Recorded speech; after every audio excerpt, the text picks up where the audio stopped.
Stephen Briggs, great to have you here in our studio. You do a podcast called Israel Matters. What do you try to communicate through that podcast? So we have three kind of parts of it. We look at the news of the week. We look at and have a guest, such as yourself a few weeks ago, and we do a Hebrew word study looking at how the Hebrew Bible is even better news than we as Christians think. The good news is even better than you perhaps perceive it to be. Yeah, there's also some films you've worked on, Blessing, Curse, and Coincidence. What are those films? So we have 4 films that talk about the outworking of Genesis 12:3 throughout history. So far in the series, we've got 12 more that we're working on. But the essence of it is in Galatians 3 and verse 8, it says, "For Scripture, foreseeing that God would justify the Gentiles by faith, preached the gospel, the good news, beforehand to Abraham, saying, in you shall all the families of the earth be blessed," which is a direct quote from Genesis 12. Genesis 12:3, "I will bless those who bless you, and him who curses you, I will curse, and in you shall all the families of the earth be blessed," is actually a proclamation of the gospel, of the good news and the means by which it be outworked. And so we looked at it and we said, okay, if this is true, if Genesis 12:3 is affecting nations and empires and individuals, then what nations and empires has it impacted? And we began by looking at the canon of Scripture. Exodus 1, Pharaoh orders the Hebrew male babies to be drowned. They weren't, but Pharaoh's men were drowned chasing the Israelites through the Red Sea. Is it mere coincidence, or was it Genesis 12:3 going into effect? Same thing with the book of Esther. Haman and Mordecai. Haman wanted to carry out a genocide. It was an attempted genocide to wipe out all the Jews across the 127 provinces of Susa, and the resulting consequence, Haman ends up on the gallows, and the Jews and the land, the seed and the blessing was restored. So you have this pattern throughout the scriptures of reaping what one sows.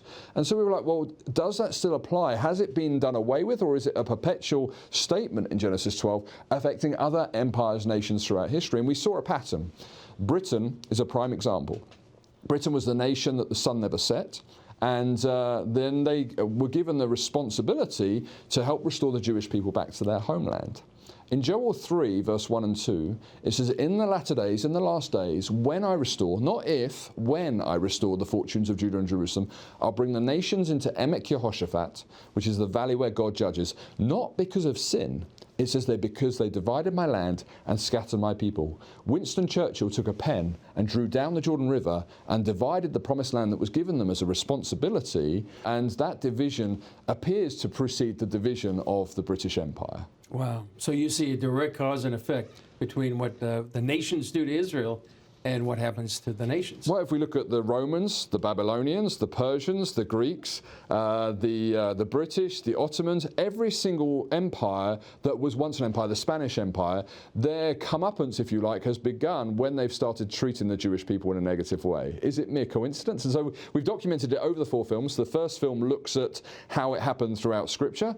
The second film that we did looks at Germany and the Nazis and what happened. And Germany doesn't really fit the model or the mold, if you like, in the same way. And we were like, what is it that makes this distinct? They're still a powerhouse of Europe. They still are monetarily strong.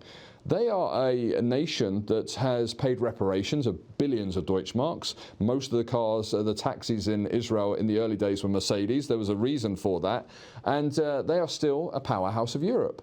Britain, obviously, as I just mentioned, is a slightly different story. Then we did a film on the UK which looks at Britain in the lead up to the restoration of Israel and Britain going into decline. And the most recent film is America and the Israel Effect, and it looks at American presidents' role in Israel's survival and documents that with Truman, Nixon, Wilson. We look at McKinley, we look at Harrison.